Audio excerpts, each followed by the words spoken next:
अस्सलाम वालेकुम। कैसे हैं जी आप? तो मैं आज बना रही हूँ कड़ी फुल्की और कड़ी चावल।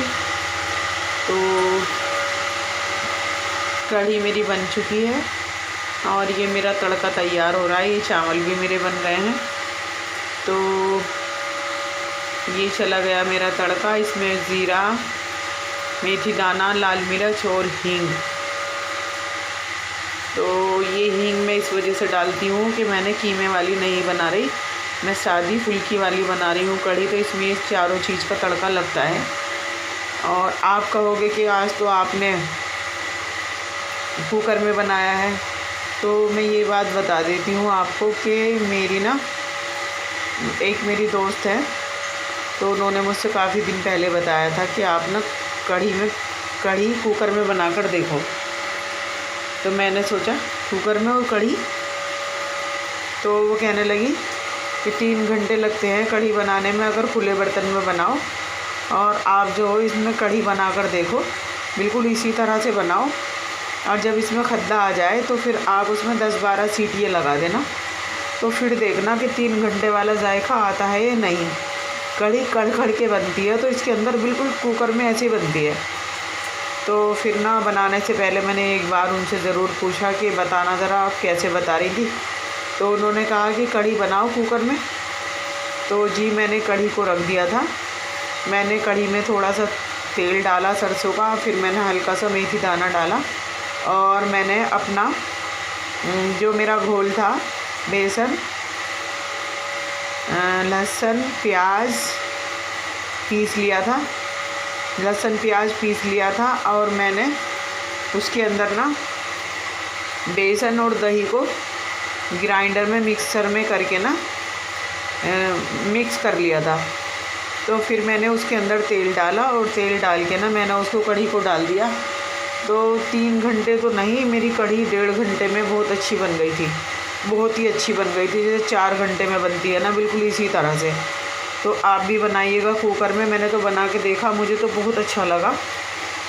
और एक ने एक को बताया, यानी कि हम लोगों में कई में ये बातें पहुंच चुकी हैं। देखिए जी, मेरी कड़ी पकौड़ी है और ये डाल दिया मैंने तड़का। और देखिए मेरी कड़ी कितनी खूबसूरत लग रही है और कितनी जायके की और टेस्टी बनी थी। और ये मेरी कड़ी बन रही थी,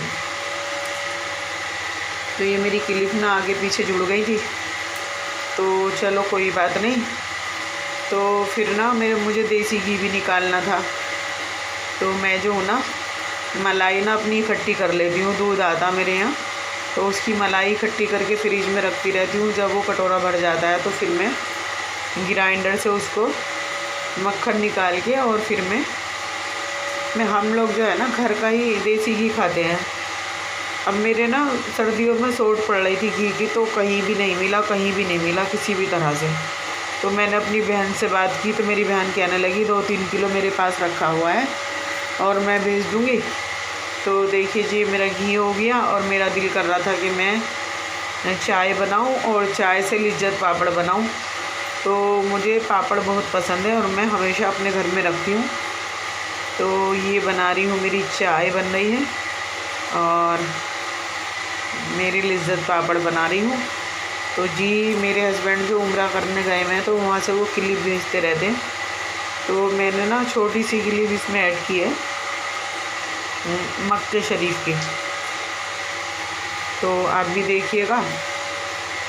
और हर मुसलमान की ख्वाहिश होती है कि भाई हम एक बार तो ज़रूर जाएं, उम्रे में जाएं और हज करने जाएं, लेकिन बस जिसका बुलावा होता है वो ही जाता है, और सोचती तो दुनिया है। तो ये बन गया मेरा घी, ये बन गया मेरा तेल, और अब मैं बना लूँगी पापड़ और इंडक्शन पे रख दूँगी मैं अपनी चाय, और गैस पे बनाऊँगी मैं अपने पापड़। तो बस आजकल की रूटीन यही चल रही है। तो वहाँ से वीडियो भेजते रहते हैं, अपनी भी भेजते हैं। और जैसे कि मार्केट में चले जाते हैं तो हमसे पूछते हैं कि कुछ मंगाना तो नहीं है, तो हम तो यही कह देते हैं कि नहीं, बस दुआ करना। सबसे मेन चीज़ वहाँ दुआ करना है। और हमने देखा है कि बहुत बहुत करोड़पति लोग देखे हैं कि किसी को उम्रा या हज नसीब भी नहीं होता, और हमने ये भी देखा है कि बिल्कुल मामूली बेचारे गरीब करने खाने वाले वो चले जाते हैं। तो बस अल्लाह के हुक्म की बात होती है और उनके बुलाने की बात होती है। तो बस मैंने तो किसी चीज़ की ख्वाहिश नहीं की, और ना ही मेरी कोई इच्छा है, ना ही मैंने कुछ कहा उनसे कि कुछ लाना, नहीं, कुछ भी नहीं। अब माशाल्लाह से उनको 10 दिन हो जाएंगे, और 10 दिन के बाद वो फिर मदीने चले जाएंगे। तो 10 दिन वो मदीने में रहेंगे और 10 रमज़ान माशाल्लाह से रखेंगे वहाँ पर, और फिर 10वें रमज़ान में उनकी रवानगी इंशाअल्लाह वो इंडिया आ जाएंगे। तो बस यही रूटीन चल रही है हमारी। और आजकल ना ये ठंडा मौसम सभी जगह हो रहा है।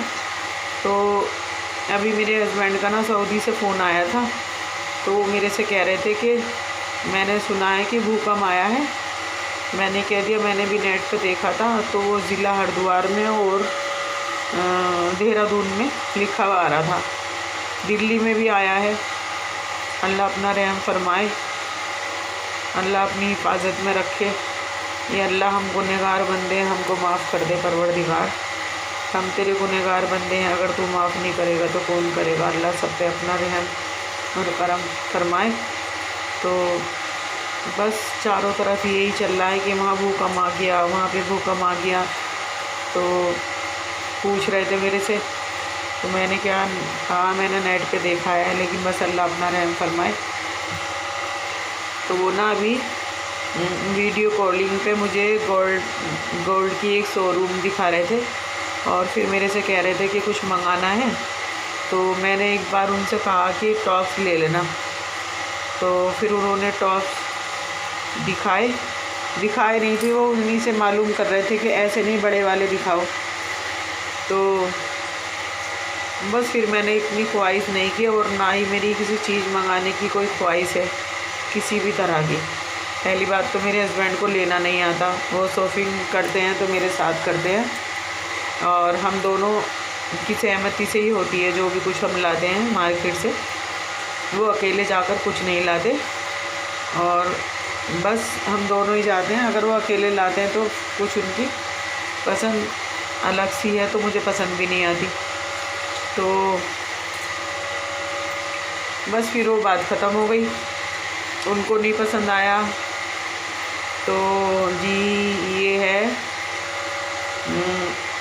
सऊदी अरब यानी कि मक्के शरीफ की वीडियो भेजी थी एक उन्होंने। तो जो उनके साथ लोग गए हुए हैं ये वो हैं, और ये मार्केट में आए थे। कोई कह रहा था कि मुझे चूड़ी लेनी है, कोई कह रहा था कि मुझे अंगूठी लेनी है, और सब अपनी अपनी फरमाइश रख रहे थे।